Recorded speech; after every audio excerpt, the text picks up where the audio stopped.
Hey guys, it's Cathy and Malinda from Charlottesville, and we are here with a very special guest. We just wanted to pop in, take a breath from this busy time of the year, and we wanted to wish you a very Merry Christmas. So, in doing that, I'm going to turn it over to Coach Sharon.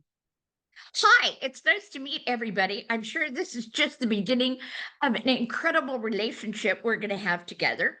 And in the theme of the holidays, ho, ho, ho, what I'm going to talk about today is unfortunately one of the Grinches of the holiday season.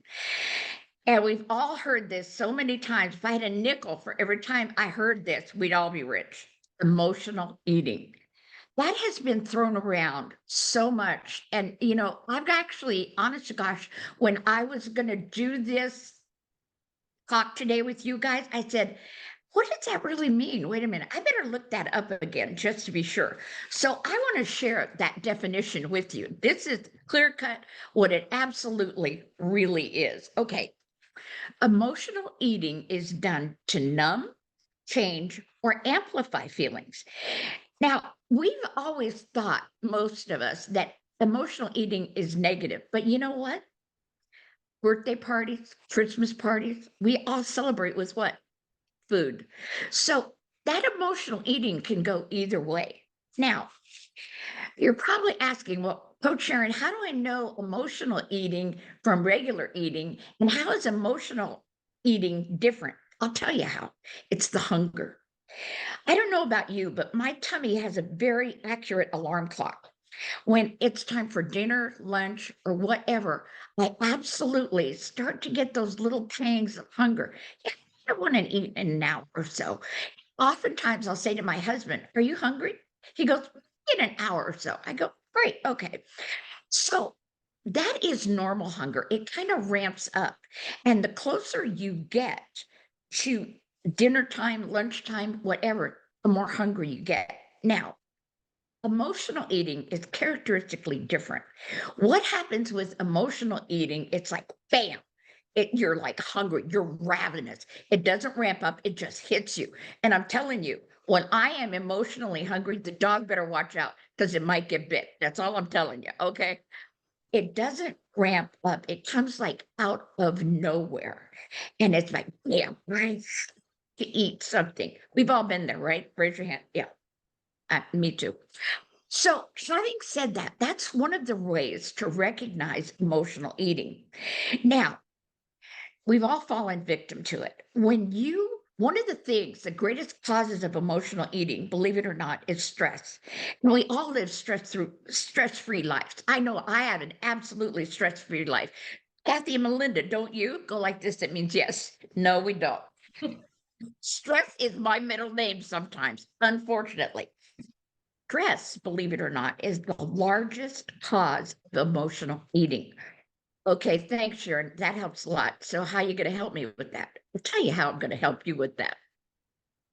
Whatever you're feeling when you get that gotta eat something feeling, I want you to try and identify where you are physically, where you are, what you're doing, because that's what causes the stress or whatever you're feeling. Try to identify it. Okay. Is it stress? Am I sad? Am I angry? Am I afraid I'm going to get in trouble? Because that's me. Okay. All the time. I'm always afraid I'm going to get in trouble. Anyway, moving right along. But try to identify what you're feeling in that particular moment. Because the only way, you guys, and I want to give you this pearl of wisdom, the only way you're going to avoid it is to identify it. Then the next question you ask yourself is, okay, so I'm not sad, but I'm stressed. I'm really stressed right now. What could I do right here, right now, not 10 minutes from now, right now in this moment that will relieve my stress? Okay. One of my favorite things that I do is, and I'm a little crazy, so get ready for this. I make faces. I mean, I just get wacky because, and I watch, I have to, even if I only have my compact, I hold the compact up and I look at the goofy faces I'm making, that will take you so far out of stress. And if you can't laugh at yourself, you're not having a good life. That's all I'm saying. So identify the onset. This came on quickly. This hunger is not ramping up. Number two, identify what you're feeling: stress, sadness, anger, or you're going to get in trouble. Identify what you're feeling and then ask yourself the bigger, most important question is, what can I do in this moment to alleviate it? I had a client once that used to get up and do jumping jacks. He would do like 5 jumping jacks, and he was physically moving, and it, and it's funny because he would do them in his office and everybody would go, "Oh crap, Joe's stressed again." They knew what was going on. So identify and remedy. Okay. Now, here's the good news. After a while, you won't have to get up and do the physical activity. You will create that neural pattern that will say, when you ask yourself automatically, or I should say autonomically, when you ask yourself that question, what is the cause of what I'm feeling? You won't have to physically make the faces or get up and do the jumping jacks. You will cue yourself to handle it. How much better? Dumb question, but gotta ask. How much better would your life be if it was free from emotional eating and stress? A lot better. And one thing that your body does to you, here's the Grinch showing up again, that nasty, stinky, stanky stinker of a Grinch, is when you are stressed, guess what your body does? It emanates cortisol. Cortisol tells you you're hungry. That doesn't help you at all. So what we've got to do is have what's called in psychology, and I am a psychologist, is a pattern interrupt. So you will get in the habit of interrupting this pattern, and stress will no longer control you. You will control the stress. Here's another really important thing, a really great thought I want to leave you with. Don't make food good or bad. A lot of people, if you talk to anyone that has, God bless them, had an eating disorder, and I had a very dear friend, unfortunately, who was a doctor, die from anorexia. But if you are in that moment and you're thinking, oh, because what do people with eating disorders usually what happens? They make food the enemy. Guess what? It's not good or bad. You know what it is? It's fuel. So if you look at food as fuel, not to celebrate or change your mood, but as fuel, think that's going to give you empowerment over it? Absolutely. I mean, I don't know about you, but when my gas gauge in my car says full, I don't pull in to put more gas in.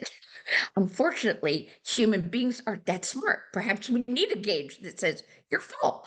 So don't make food your enemy. You need it, live. And you know what? Here's another thing your body does that kind of tricks you. We've all heard about dopamine. Runners get it, athletes get it, different things you do in life. Well, guess what? Eating creates dopamine. So this is really a balancing act here. You got cortisol over here and dopamine over here. Now, if we put those together and we look at food as fuel, that it's not going to do something bad or something good for me, you have control over it. Like I said, how many times have you known people that are full, but they still keep eating? I'm a firm believer we need a gauge that says we're full and that we can look at and monitor.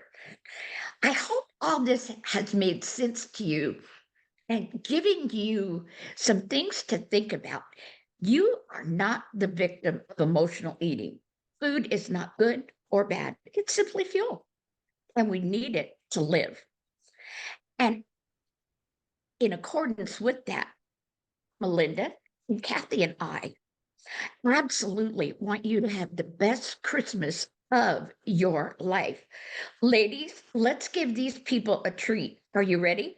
1, 2, 3. Now, Merry Christmas. You know you make me wanna from the rooftop all around now. I'll be coming through to your town now. Hey, Merry Christmas, baby. Merry Christmas. Come on, don't forget to. All right. Bless you all. Cathy and Malinda, thank you for having me as your guest. I really enjoyed this. You guys have the best Christmas ever. You too, Sharon. Thank you. My pleasure. Bye-bye. Bye, Sharon. Well, thank you so much for joining us. That was just our brief wanting to wish you and yours a very Merry Christmas, and we will see or talk to you soon. Take care and God bless.